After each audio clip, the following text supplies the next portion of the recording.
बिस्मिल्लाहिर्रहमानिर्रहीम। अस्सलाम वालेकुम। ये आपका अपना डिजिटल प्लेटफॉर्म है। मैं तारिक मतीन हूँ। वल्लाहु खैरुल माकिरीन। अल्लाह सबसे बेहतर तदबीर फरमाने वाला है, वही बचाएगा मेरे देश को बलाओं से जो बारिश में शजर से घोंसला गिरने नहीं देता, क्योंकि उसकी तदबीर तमाम तदाबीर की इमाम है। आपने वीडियो देखी है, वायरल वीडियो, अम्मी को बुलाओ। ये जो एसएसपी का बेटा है, इस एसएसपी के बेटे के हवाले से हमारे सामने चीजें आ रही हैं। नसीम आरा पंवर इनकी वालिदा एसएसपी हैं, और इनके एसएसपी बनने में एक अच्छी बात भी, इस खबर में कुछ ऐसे पहलू हैं जो सामने नहीं हैं, नजरों से ओझल हैं। तमाम तर तफसीलात मैं आपके सामने रखूंगा इस वीडियो में, क्योंकि ये मामला आपके सामने मीडिया पर, सोशल मीडिया पर जिस तरह से मौजूद है, उसके अलावा भी कुछ पहलू हैं जिन पर बात करनी है। आसमा शिराजी साहिबा मुस्लिम लीग नून के हमले की जद में है। ये अपने अंदर एक बड़ी मुख्तलिफ चीज है। क्या हुआ है ये भी आपको बताएंगे। वन कॉन्स्टिट्यूशन एवेन्यू, इस वन कॉन्स्टिट्यूशन एवेन्यू पर जो हो रहा है, इसकी बात भी इस वीडियो में करेंगे। और सिंध में कौन यौमिया 1 लाख रुपए का पेट्रोल खर्च करता चला गया, इसकी बात भी इस वीडियो में होगी। वीडियो को आखिर तक देखिएगा। सबसे पहले ये एसएसपी साहिबा वाला मामला, इनका बेटा कराची में सड़क पर रोका गया, एक अदर डाले में सवार था। डाला हमारे यहां वैसे ही जब खबर में आ जाए, जब चीजों में आ जाए, तो डाले की खबर और बड़ी हो जाती है। और इसने डाले पर नंबर प्लेट लगा रखी थी एसपी की, यानी अपनी वालदा की बजाहिर ये गाड़ी ये दिखा रहा था कि चला रहा है कि पुलिस की गाड़ी है, पुलिस वाले मौजूद हैं अपने सिपाहियों के साथ। यानी ये कह भी ये रहा था मेरे सिपाही कहां हैं, तो ये सिपाहियों के साथ मौजूद था। और फिर उसके बाद इसने वहां पर जो किया वो बड़ा दिलचस्प है। और फिर इसके अपने कपड़े भी फट गए। इसकी आप लॉकअप में जो तस्वीर है वो देख रहे हैं, चेहरा इसका छुपा दिया है पुलिस वालों ने। वैसे पुलिस वाले एक आम आदमी पकड़े ना तो उसका चेहरा सामने करते हैं, लेकिन खैर इसका चेहरा वैसे भी वायरल फुटेज में हमारे सामने है, तो इसका चेहरा छुपा दिया गया है। इसकी शर्ट फट चुकी है, आप देखें तो आपको इसकी शर्ट फटी हुई नजर आ रही है। हुआ क्या, इसको सड़क पे रोका गया, और रोकने वाले जो साहब थे वहां पर ऑफिसर, उनके बारे में बताया जाता है वो भी एक सीनियर पुलिस ऑफिसर के बेटे हैं, गालिबन एक डीएसपी साहब के बेटे हैं। और उन्होंने इसको रोका, और फिर रोकने के बाद फुटेज बनना शुरू हुई। फुटेज बन रही थी, ये धौंस धमकी और उसका इस्तेमाल करते हुए ताकत का मुसलसल कह रहा था, हट जाओ, जानते नहीं हो तुम मुझे। और फिर उसके बाद मैं किसका बेटा हूं, जानते नहीं हो। तो जब इसने ये सब कुछ किया और बताया कि मैं एसएसपी का बेटा हूं, तो फिर पुलिस वाले ने भी बताया कि मैं पुलिस वाला हूं। इसकी वीडियो बनती रही, और वीडियो बनाते वो मेक श्योर करते रहे कि हर चीज हाईलाइट करें, हर चीज हाईलाइट करें कि बेटा आराम से बात करो, बेटा अफसर है, बेटा बेटा गाली मत दो, बेटा अफसर है बेटा। यानी अफसर बात कर रहा है और साथ वाला एहलकार वीडियो भी बना रहा है, और वीडियो में हर चीज हाईलाइट कर रहा है। अगर ऑडियो कम आ रही तो वो बता रहा है कि गाली दी जा रही है, मां की गाली दी जा रही है, गाली दी जा रही है, मां की गाली दी जा रही है, बदतमीजी की जा रही है। फिर सामने आकर गाड़ी की नंबर प्लेट की वीडियो बनाई, और उसके बाद गिरेबान पकड़ लिया गया। ये जो एसएसपी साहिबा के बेटे हैं, इन्होंने गिरेबान पकड़ लिया पुलिस ऑफिसर का, और फिर उसके बाद उसको एक आध थप्पड़ भी मारा, और फिर दोनों के दरमियान दोबारा तल्ख कलामी हुई। ये पूरा सीन जो लंबी चौड़ी वीडियो है उसमें साफ तौर पर देखा जा सकता है। ये हमारे सामने तमाम चीजें हो गई। जब ये तमाम चीजें हो गई और हमें नजर आ गया कि हुआ क्या है, तो उसके बाद सोशल मीडिया पर ये वीडियोज आना शुरू हुई, और एसएसपी साहिबा जो हैं उनके बारे में पता चला कि फिर वो एक अदद थाने में भी चली गई, और जहां उनका बेटा ले जाया गया था वहां जाकर उन्होंने, ये पुलिस के अपने सोर्सेज बताते हैं, ये किया कि तुम कौन, तुम कौन, तुम देखना क्या होता है। जब ये सब कुछ हुआ, इनका बेटा गिरफ्तार हो गया, गाड़ी कब्जे में ले ली गई, तो फिर उसके बाद अब मामला सोशल मीडिया पर आ जाने के बाद एसएसपी साहिबा का गुस्सा भी ठंडा हो गया, क्योंकि मामला बहुत ऊपर तक चला गया और चीजें तकरीबन दब गई। ये एसएसपी साहिबा के इस मामले में हमारे सामने हुआ। जुर्म क्या क्या हुआ है देखिए। एक प्राइवेट गाड़ी है, ये एसएसपी साहिबा वाली गाड़ी नहीं है। उस प्राइवेट गाड़ी पर नंबर प्लेट लगाई गई, सरकारी नंबर प्लेट, और सरकारी नंबर प्लेट भी सरकारी नहीं, जाली थी। यानी अगर वो असली भी होती और दूसरी गाड़ी पर होती तो भी जुर्म था। तो गैर मजाज नंबर प्लेट, गैर नमूना नंबर प्लेट, फिर उसके बाद गलत गाड़ी पर नंबर प्लेट, फिर उसके बाद पुलिस लाइट का इस्तेमाल, यानी ताकत का और पुलिस का ہونا ظاہر کرتے ہوئے یہ سب کچھ کرنا یہ بھی جرم ہے، پھر سپاہیوں کو لے کر گھومنا یہ بھی جرم ہے، پھر اس کے بعد دھمکیاں دینا آن ڈیوٹی پولیس آفیسر کو یہ بھی جرم ہے، اس کا گریبان پکڑ لینا یہ بھی جرم ہے، دھمکیاں دیتے ہوئے اپنی والدہ کو ہی بدنام کرنا یہ بھی جرم ہے۔ اب پولیس میں بعض چیزیں بڑی اچھی بھی ہیں، یہ جو ایس ایس پی صاحبہ ہیں یہ رینکر ہیں، یعنی یہ اپنی قابلیت کے بل بوتے پہ ترقی کرتے ہوئے اوپر آئی ہیں۔ رینکرز وہ ہوتے ہیں ایک مقابلے کا امتحان پاس کر کے آئے، افسر لگے اور ترقی کرتے ہوئے یہاں تک پہنچے، اور ایک انہوں نے جو کارنامے انجام دیے ان کی بنیاد پہ ترقی کرتے ہوئے یہاں تک پہنچی ہیں۔ تو ایس ایس پی صاحبہ جو ہیں وہ بھی آگ بگولا ہوئی تھیں کیونکہ وہ تو کارنامے انجام دے کر پہنچی ہیں، تو انہوں نے پولیس والوں کو بھی دھمکیاں دی۔ لیکن یہ جو صاحب ہیں ان کے بارے میں یہ پتا چلتا ہے کہ یہ پہلے بھی کام کر چکے ہیں، اور یہ ایک سینئر آفیسر کا بیٹا ہونا بھی استعمال کرتے ہیں، خود آفیسر ہیں تو یہ اس کا بھی استعمال کرتے ہیں۔ ان کے بارے میں یہ کراچی کے کرائم رپورٹرز بتا رہے ہیں۔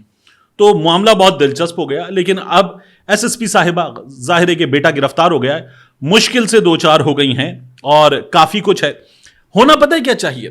اب ہمیں پتہ چلے کہ ان کے بیٹے پر ایف آئی آر کیا ہوئی، دفعات کیا لگی، پھر اس کے بعد ان کے بیٹے کو پیش کیا جائے، اور پیش کرنے کے بعد تمام چیزیں ویسے ہوں جیسے ایک عام آدمی کے ساتھ ہوتی ہیں، یعنی ان کا پولیس والا ہونا کسی کام نہ آئے، اور جتنی دفعات لگنی چاہیے وہ لگیں۔ لیکن ہوتا کیا ہے، اس سے پہلے ہم نے کئی دفعہ دیکھا ہے بڑے پولیس افسروں کے بیٹے ہوں، صوبائی محتسب کے ایک اہلکار کی گاڑی سے کراچی میں کچھ عرصہ پہلے تقریباً سال پہلے حادثہ ہوا تھا، ایک ڈیلیوری بوائے جان سے گیا تھا، اس طرح کا واقعہ ہو جائے۔ اسلام آباد میں جج صاحب کے بیٹے نے گاڑی سے بچیوں کو اڑا دیا تھا اور کچھ نہیں ہوا، اس کی تو سی سی ٹی وی فوٹیج بھی نہیں ملی۔ یہاں تو کچھ پولیس والے تھے نا جو فوٹیج بنا رہے تھے تاکہ ثبوت رہے، اس کی تو سی سی ٹی وی فوٹیج بھی نہیں ملی، اور وہ پورا معاملہ دبا دیا گیا کیونکہ وہ جج صاحب سسٹم کو بہت پیارے ہیں، یہ بات مسلسل کی جاتی رہی، اور وہ معاملہ ٹھنڈا ہو گیا، وہ معاملہ ہم نے معاف کیا، ختم کیا، وہاں تک پہنچ گیا جہاں تک عام طور پر ایسے معاملات پہنچ جایا کرتے ہیں۔ تو ایس ایس پی صاحبہ کے معاملے میں کیا ہوتا ہے، وہ ڈپارٹمنٹ جو چیزوں کو منطقی انجام تک پہنچاتا ہے۔ میں جس کا مقروض ہوں، کیونکہ میرے بھائی کے قتل کے بعد انہوں نے قاتل پکڑ کر دیے، ایک مقابلے میں مارا گیا، ایک سینٹرل جیل کراچی میں ہے۔ تو میں اس پولیس کے بارے میں جب بات کرتا ہوں تو مجھے یہ احساس ہے کہ میں مقروض ہوں ان پولیس والوں کا، اس ڈپارٹمنٹ کا۔ ان کی بہت سی باتوں پر، ان کی غلطیوں پر ہم نشاندہی کرتے رہتے ہیں، لیکن میرا جو کیس تھا، جو میرے مجرم تھے، میرے خاندان کے مجرم تھے، میرے بھائی کے اس کی فیملی کے مجرم تھے، انہیں پولیس نے پکڑ کر دیا تھا، مگر پھر بھی بہت گنجائش ہے ہماری اس پولیس کے ٹھیک ہونے کی، اور یہ ٹھیک ہونی چاہیے۔ لیکن اس کے اعلیٰ ترین افسران کے بھی، بچوں کے، خاندان کے کیسز ہمارے سامنے آتے رہتے ہیں۔ اب آ جائیے معاملہ آسمہ شیرازی صاحبہ کا، اس کی بات کر لیتے ہیں۔ دیکھیے آسمہ شیرازی صاحبہ کے ساتھ کیا ہوا۔ آسمہ شیرازی صاحبہ آئیں ٹویٹر پہ اور انہوں نے آ کر بتایا کہ ان پر مسلم لیگ نون والے اٹیک کر رہے ہیں۔ یہ کم ہوتا ہے کیونکہ ان پر پی ٹی آئی والے اٹیک کرتے ہیں، پی ٹی آئی کے سپورٹرز، لیکن آسمہ شیرازی صاحبہ نے بتایا کہ ان پہ مسلم لیگ نون والے اٹیک کر رہے ہیں۔ وہ کہتی ہیں کہ آزادی رائے اور درست حقائق پیش کرنا وطن عزیز میں کبھی آسان نہیں رہا۔ چند دنوں سے حکمران جماعت کے مخصوص اکاؤنٹس جنہیں نون لیگ کی اعلیٰ قیادت فالو کرتی ہے میرے خلاف باضابطہ اور منظم مہم چلا رہے ہیں۔ ان کا مقصد میری رائے کو میرے عقیدے کے ساتھ منسلک کرنا ہے۔ ان سے سوال ہے کہ اسرائیل مخالف بیانیہ ان کا ذاتی موقف ہے یا ان کو جماعت کی حمایت حاصل ہے۔ یہ سوال ان کی پنجاب اور وفاق کی اعلیٰ قیادت سے بھی ہے۔ باقی ہم اپنا فریضہ پہلے بھی ادا کرتے رہے ہیں اور آئندہ بھی کرتے رہیں گے۔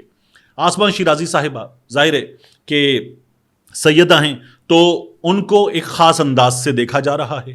ان کو تو یہ کہا جا رہا ہے کہ ایران سے بڑی ہمدردی ہے، جو ہمارے ہاں اہل تشیع کے ساتھ پہلے بھی ہوا ہے۔ تو ایک صاحب ہیں، بڑا ایکٹیو اکاؤنٹ ہے، عادی روئے صحرا نورد، انہوں نے کہا آسمہ شیرازی کو ایران کی ترجمان بن جانا چاہیے۔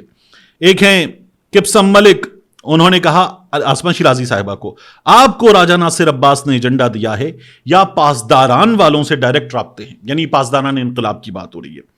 آسمہ شیرازی صاحبہ کو انہوں نے لکھا آپ کی رائے آزادی رائے، دوسروں کی رائے جماعت کی حمایت حاصل ہونا ہوتا ہے۔ دماغ سے یہ کیڑا نکال دیں کہ وفاق پنجاب ہدایات دیتا ہے، نون لیگ قیادت فالو کرتی ہے تو وہ ووٹر سپورٹر کے طور پر فالو کرتی ہے۔ آپ پاکستان سے زیادہ پاسداران سے محبت اور عرب ممالک سے نفرت دکھائیں گی، تو یہ جواب ملے گا۔ انہوں نے یہ بات کی۔ پھر اس کے بعد आसमा शिराजी साहिबा को जवाब देते हुए दीगर कुछ लोगों ने भी बहुत ही बिलो द बेल्ट जाकर उनके बारे में बात की। तो आसमा शिराजी साहिबा नून लीग की क़यादत से सवाल कर रही हैं। तो नहीं होना चाहिए किसी भी सूरत, किसी भी जर्नलिस्ट के साथ ही जो हो रहा है नहीं होना चाहिए। मैं तो खुद मुस्लिम लीग नून के लोगों का निशाना बनता रहा हूं, और नून लीग के लोगों का क्या, नून लीग की क़यादत का निशाना बने हैं। बहुत ही फजूल लुच्चर अंदाज में ये लोग शुरू होते हैं और कोई लिहाज नहीं करते, और ये मिल के, वो जो होता है ना पंजाबी में रल के हमला करते, ये इन लोगों का तरीका है, मुस्लिम लीग नून के लोगों का बाकायदा तौर पर। तो आसमा शिराजी साहिबा स्टे स्ट्रांग, और आप पर पहले एक साइड से अटैक हो रहे थे, अब दूसरी साइड से हो रहे हैं। लेकिन एक और चीज है जिस पर आसमा शिराजी साहिबा को कुछ दीगर जर्नलिस्ट, उनको भी और हमारे यहां लोगों का जाहिर है कि किसी एक के बारे में ज्यादा तनकीद करना हकीकत है, किसी एक के बारे में जरा सा नर्म गोशा रखना हकीकत है। आसमा शिराजी साहिबा कहती हैं उन पर इल्जाम है कि उनका नून लीग के बारे में नर्म गोशा है। मुझे भी कई दफा ऐसा लगा कि है, लेकिन आसमा शिराजी साहिबा मेरी सीनियर है, बहुत काबिल एहतराम है, वो कहती हैं कि मुझ पर ये इल्ज़ाम है, और वो कहती हैं बिल्कुल गलत इल्ज़ाम है। लेकिन नून लीग के लोग जो कर रहे हैं, अफसोस है अता तारड़ साहब को, अज़मा बुखारी साहिबा को, मरीम नवाज शरीफ साहिबा को, अपने इन तमाम लोगों को रोकना चाहिए। और ख़ासतौर पर इनका एक किरदार है जिसको इन लोगों ने पाकिस्तान आने पर बड़ा प्रोटोकॉल दिया, बड़ी मुलाकातें की उससे, बड़ी इज्जत दी, उसको गाड़ियां शाड़ियां दी कि अपनी टोर दिखा, वो उसके साथ किया था। तो वो आजकल जो है वो सबको गालियां दे रहा है।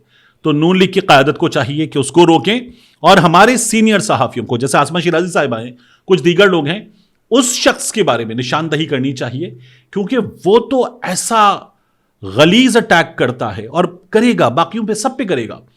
तो उसके अटैक को तो रोकने की जरूरत है। यानी उसने तो DGISPR को अटैक करके कहा है कि मुझसे ये वाली खिदमत ले लें, मुझसे ऐसे करवा लें, और घटिया तरीन बातें कर रखी हैं, उसको वो भी नहीं रोकते। यानी उन्होंने कई लोगों को ब्लॉक किया है, उसको वो भी नहीं रोकते। मुझे इस पर भी बड़ी हैरानी है। इसके बाद बहुत अहम मामला, सिंध में जो एक महकमा सेहत के ऑफिसर हैं, उनकी जानिब से, मॉनिटरिंग का महकमा है, ये रिपोर्ट सामने आ रही है, ये आप देख भी रहे हैं। 10 महीने के अंदर 3,10,55,000 से जायद का पेट्रोल 10 महीने में इस्तेमाल कर लिया गया। मैं इसको देख रहा था, सर पकड़ के बैठ गया मैं कि ये रोजाना का 1 लाख रुपए का पेट्रोल है, रोजाना का। ये कैसे इस्तेमाल होता है रोजाना का 1 लाख का पेट्रोल, ये बताया जाए। और मुझे वो याद आ गया जो इफ्तिखार चौधरी साहब पे इल्जाम लगा था। उन पे लगा हुआ कोई भी इल्जाम साबिक चीफ जस्टिस पे साबित नहीं हो सका, लेकिन उन पे इल्जाम ये लगा था कि उन्होंने किसी गाड़ी में एक वक्त में शायद 400 लीटर फ्यूल डलवा लिया था। यानी अगर मुझे मिकदार सही याद नहीं भी है तो बहुत बड़ी मिकदार में फ्यूल डलवा लिया था। यानी किसी भी गाड़ी में 60-70 लीटर एक बार में डल जाएगा मैक्सिमम, तो उन्होंने गाड़ी में एक बार में 400 लीटर फ्यूल डलवा लिया। और कमाल ये हुआ था कि इल्जाम ये लगा कि जहां से फ्यूल डलवाया वहां अभी पंप नहीं बना था, लेकिन उन्होंने फ्यूल डलवा लिया था। तो ये तमाम इल्जामात उन पर साबित नहीं हो सके थे। अदालत ने कहा था कुछ साबित नहीं हुआ, बहाल किए जाते हैं माजूल चीफ जस्टिस साहब, और वो बहाल हो गए थे। वो भी नून लीग के लिए बड़ी आसानियां पैदा करते थे। अब ये हमारे सामने काम हुआ है। तो महकमा सेहत सिंध से ये खबर आ रही है। जाते जाते आखिरी चीज, 1 कॉन्स्टिट्यूशन एवेन्यू, 2 शानदार इमारतें, सुबह मैंने इस बारे में बात की थी, इनके मकीनों को निकाला गया है। और इन्होंने एक वीडियो डाली है अपनी बिल्डिंग की लॉबी की कि पुलिस वाले आकर बैठ गए, मकीनों को निकाल दिया, कब्जा हो गया। और ये कह रहे हैं देखिए जी, इतनी बड़ी इन्वेस्टमेंट, दुनिया भर से लोग आएंगे, कैसे आके यहां पे इन्वेस्ट करेंगे जब आप लोगों को एतमाद ही नहीं दे सकते और उनको निकाल के फेंक देंगे। ये मैसेज है आप लोगों का, तो कैसे लोग आएंगे, ये बात की जा रही है।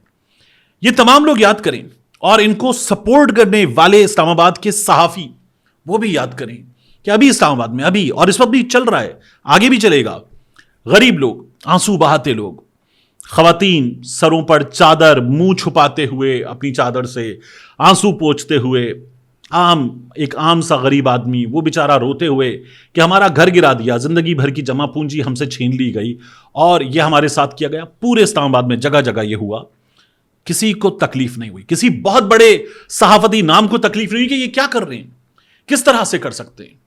और ये भी पूछना कि इन लोगों को सड़क दी, पैसे लिए, इन लोगों को बिजली दी, पैसे लिए, गैस दी, पैसे लिए, पानी का कनेक्शन दिया, पैसे लिए, इन लोगों से टैक्स लिए, इन लोगों को आबाद किया, इनको सहूलतें दी, एड्रेसेस दिए जहां पर डाक जाती थी, सब कुछ होता था। ये सब कुछ करने के बाद अचानक आ गए कि गिरा रहे हैं, निकाल रहे हैं और बुलडोजर फेरेंगे, यहां पर एक शहर बनेगा, मैनहट्टन की तर्ज का यह सिस्टम तैयारी कर रहा है। तो वो तमाम लोग, उनके आंसू किसी को नहीं दिखे, किसी चैनल को नहीं दिखे, किसी बड़े को नहीं दिखे और मामला ऐਵੇਂ ही दब गया। ये जो वन कॉन्स्टिट्यूशन एवेन्यू वाले हैं, यहां बड़े बड़े लोग रहते हैं, तो इनकी शिकायतें पहुंची हैं, बड़े बड़े सहाफियों तक पहुंची हैं। शिकायतें पहुंचने के बाद इन पर हमने लोगों को तशवीश में मुब्तला देखा है, सोशल मीडिया पे बात करते हुए देखा है। कहा जा रहा है कि ये इस्लामाबाद का नस्ला टावर बनेगा, जो कराची में गिरा था नर्सरी पे नस्ला टावर, चीफ जस्टिस गुलजार साहब ने हुक्म दिया था और गिराया गया था। तो ये इस्लामाबाद का नस्ला टावर बन सकता है। नस्ला टावर था middle class, upper middle class वालों का, और ये जो इस्लामाबाद में शानदार आलीशान शाहाना रिहाइश है, ये है upper class, elites, ruling elite, उनके लोगों के अपार्टमेंट्स हैं यहां पर, उनकी प्रॉपर्टीज हैं, और उनके जो किराएदार हैं वो भी इलीट्स में शामिल हैं। इनके साथ क्या होगा देखते हैं। क्या इनकी बिल्डिंग पर भी उसी तरह से बुलडोजर फिरेगा, डिमोलिशन स्क्वाड आएगा और कहेगा निकलो और अब हम सब गिरा रहे हैं? इसको अभी देखना है। इनका मामला अदालत में कैसे चलता है यह भी देखते हैं, क्योंकि बहुत ताकतवर, बहुत बड़ी बड़ी शख्सियात, सियासी शख्सियात, दीगर शख्सियात, मुख्तलिफ इदारों में काम कर चुके बड़े बड़े नाम, उनकी यहां पर प्रॉपर्टीज हैं। मिलते हैं इंशाल्लाह आपसे अगली वीडियो में।